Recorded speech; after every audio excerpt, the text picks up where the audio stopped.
আমার সামনে যেটি দেখতে পাচ্ছেন সেটি ধানমন্ডি 32-এর আলোচিত সেই শেখ মুজিবুর রহমানের বাড়ি, যা গত 5 ফেব্রুয়ারি এই ভবনটি বোল্টেজার দিয়ে গুঁড়িয়ে দেওয়া হয়। এই ভবনের পাশের একটি ভবন নির্মাণাধীন ভবন, যেখানে আলোচিত আয়নাঘর যেটি সোশ্যাল মিডিয়ায় ভাইরাল হয়েছে। এখানে অনেকজনই দাবি করছেন যে এই ভবনে আয়নাঘর রয়েছে। আমরা একটু ঘুরে দেখতে চাই ভবনটি।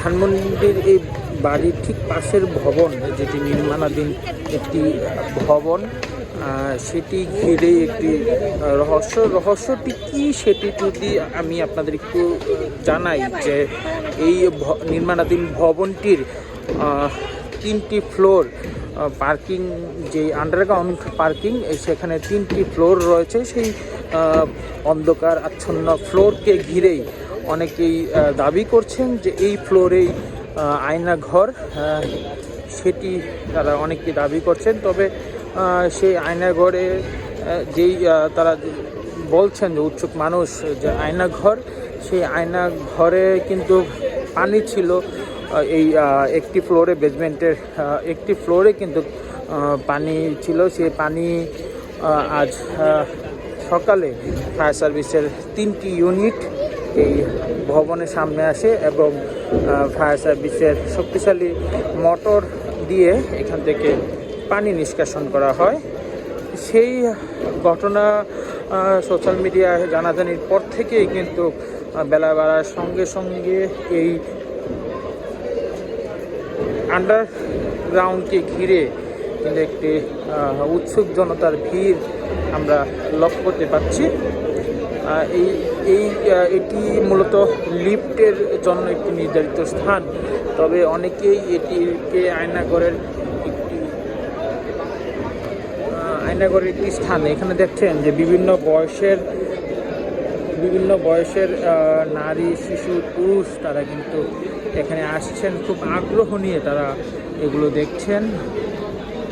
আপনারা দেখতে পাচ্ছেন নানান বয়সের মানুষ কিন্তু এখানে আসছেন। এখানে আমি আরেকটি অংশ ঘুরিয়ে দেখাতে চাই, যে এখানে মূলত যেটি দাবি করা হচ্ছে, যে এখানে বিভিন্ন রকম জুতা, কাপড়, বাচ্চাদের স্কুল ব্যাগ, সেটি পাওয়া গেছে। এই যে আপনারা দেখতে পাচ্ছেন জামা কাপড়, জুতা, এইগুলো ঘিরে কিন্তু একটি চাঞ্চল্যকর পরিস্থিতি কিন্তু এখানে বিরাজ করছে। এখানে উৎসুক জনতা আসছেন, তারা এই অন্ধকার যেই বেসমেন্ট রয়েছেন, পার্কিং বেসমেন্ট, সেগুলো তারা খুঁজছেন।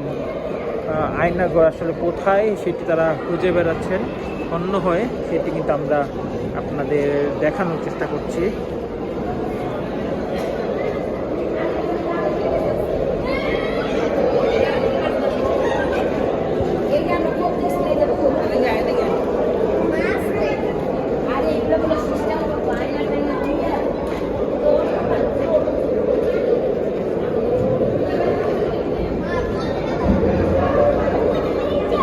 দেখতে পাচ্ছেন এখানে কোনো রহস্যজনক স্থান পেলেই কিন্তু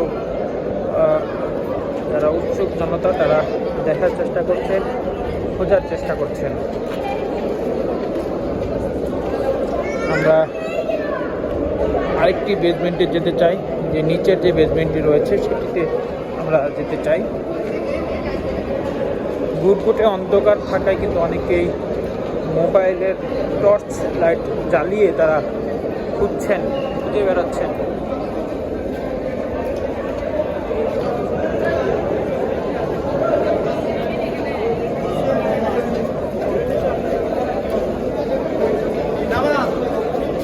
এই স্থানটি কিন্তু গতকাল থেকে পানি থাকায় ফায়ার সার্ভিসের পক্ষ থেকে এই পানি নিষ্কাশন করা হয়। এই স্থানটি ঘুটঘুটে অন্ধকার একটি স্থান, যেখানে ফায়ার সার্ভিসের পক্ষ থেকে বলা হচ্ছে যে বৃষ্টির পানি থেকে এই জলাবদ্ধতা তৈরি হতে পারে। সেটি ফায়ার সার্ভিসের পক্ষ থেকে বলা হচ্ছে। তবে উৎসুক জনতা কিন্তু কমতি নেই। এখানে দেখতে পাচ্ছেন নানান বয়সের মানুষ কিন্তু আসছেন এবং ঘুরে ঘুরে দেখছেন। এই ছিল আয়নাগড়ের সর্বশেষ